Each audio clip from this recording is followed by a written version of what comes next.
Every now and then, a spiritual successor comes out for a genre that's in such desperate need for a new release, and the fans are left so starved they'll take almost anything. But with this spiritual successor, Bomb Rush Cyberfunk is not only a satisfying fulfillment to this genre, it's also a full course meal.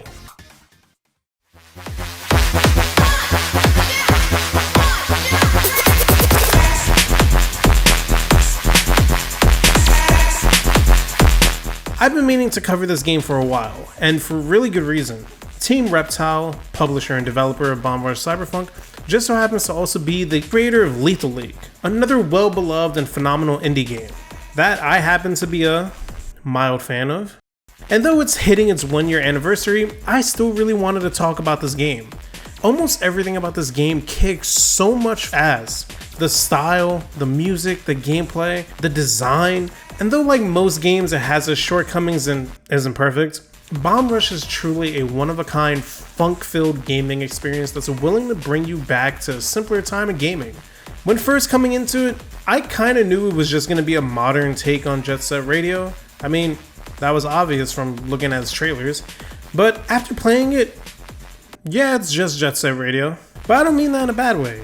This genre of gaming is barely ever explored or touched upon in this day and age, so even though its concept wasn't anything groundbreaking, I had so much fun playing this game. Like, if you're new to the style of game, I'd argue there's no better place to start than right here, right now with this one. If you couldn't already tell, gaming classics like Jet Set Radio and old school Tony Hawk games heavily inspired Bomb Rush Cyberfunk.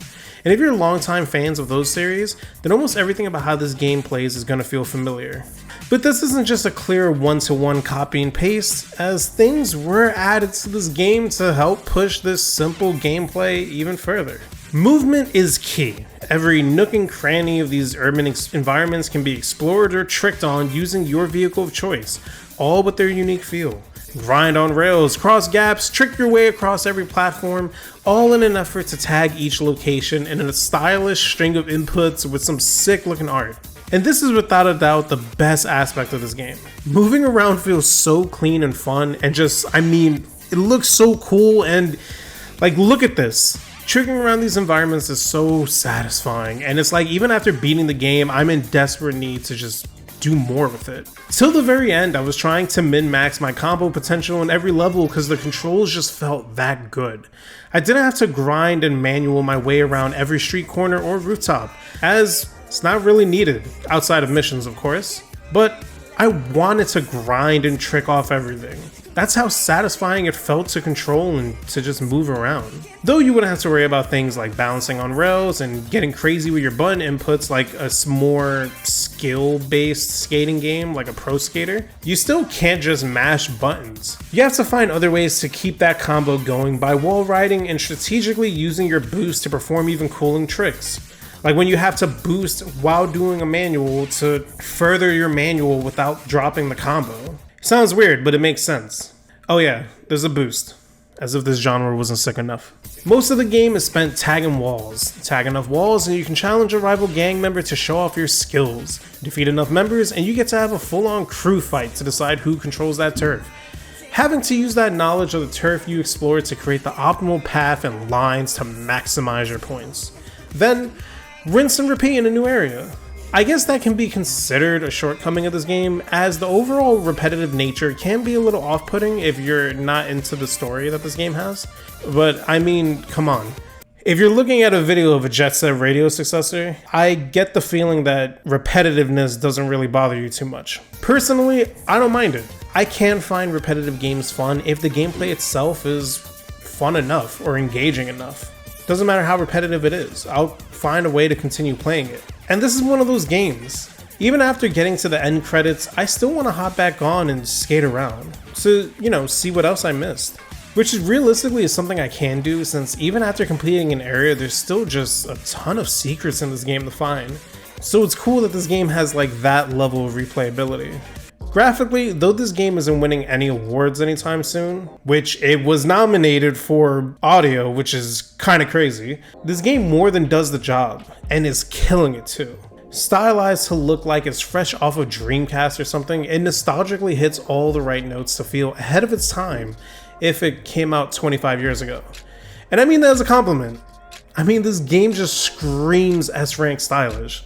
Each location feels unique, each character colorful, and it's like I just want more things in this style. The sights, the look, the sounds, I mean, it all blends well enough that even if you didn't care about the style of this game, its gameplay, its look, you can see everything in action and at least be like, oh, okay, that's kind of cool. What it lacks in AAA style graphic fidelity, Bomb Rush makes up for in just mastering the style it has. And like I said before, the sounds are great too. I mean, you've been listening to it this entire time. It's not often I find myself listening to EDM style music or trap or future funk or lo-fi chill music, whatever this genre is. But there's something about this music that's just so hype, and it more than fits the vibe of what it's going for. I guess what I'm trying to say is I was initially afraid to use this game's music out of fear of being copyright striked, but I felt like I couldn't do a review of this game and do it well if I didn't have this music in the background. So let that speak for itself. And though I love this game through and through, it's still not perfect. No game is. One of the biggest shortcomings I've had with this game has to be its overall story.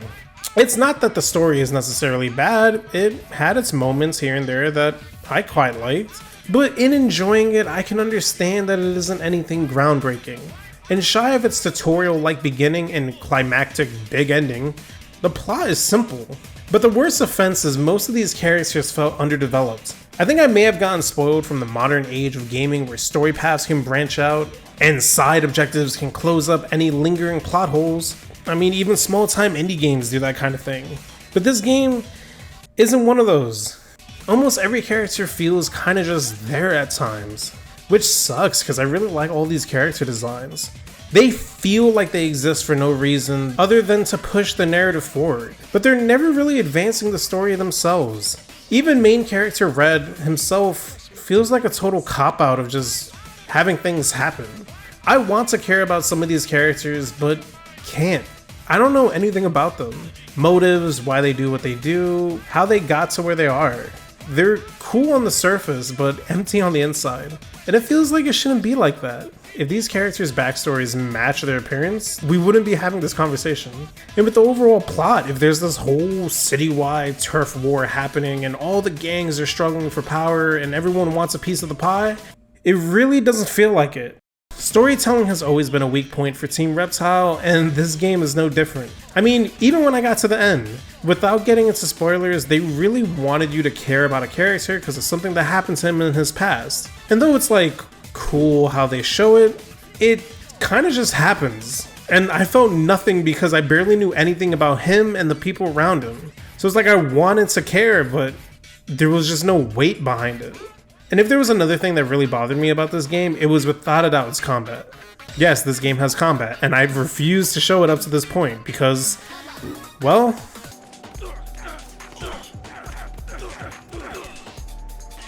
this is it. This is the game's combat system. Now, I am fully aware that this game doesn't have to be a Devil May Cry or a Bayonetta style game. I wasn't expecting that. The combat doesn't have to go too in depth. But when there's so many encounters throughout the game that just get resolved by mashing a single button, I can literally feel my brain being turned off. I'm literally counting the seconds until I go back to skating because it's so much more engaging and rewarding. This combat is boring.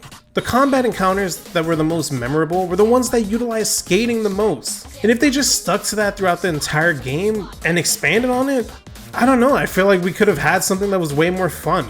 You know, maybe have a style change where like if you hit a button, now you're in combat mode and you can still skate while attacking. I don't know, it feels like they could have done more with this, and this was definitely not worked on as much as it should have been. I took every opportunity I could in this game to not fight the mobs. Now, do these flaws take away from the overall experience of the game? Maybe. I don't really think so. If you asked me how the combat and story was for Jet Set Radio, I honestly couldn't tell you. But it still has held a special place in my heart throughout all this time and throughout 20 plus years. And I truly believe Bomb Rush is going to be no different.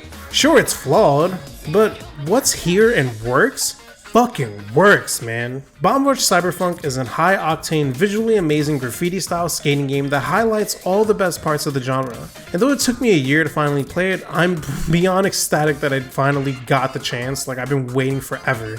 Can this game be for you? Well, I'd argue that what you see is what you get. If this gameplay doesn't look appealing to you in the slightest, you might as well pass on it. But if you're one of those cool few kids who like retro games or games of this style, or maybe you're just one of those people looking to get into something new, then I promise you, Bomb Rush Cyberfunk will not disappoint you. Enjoy the rest of your day, and take care.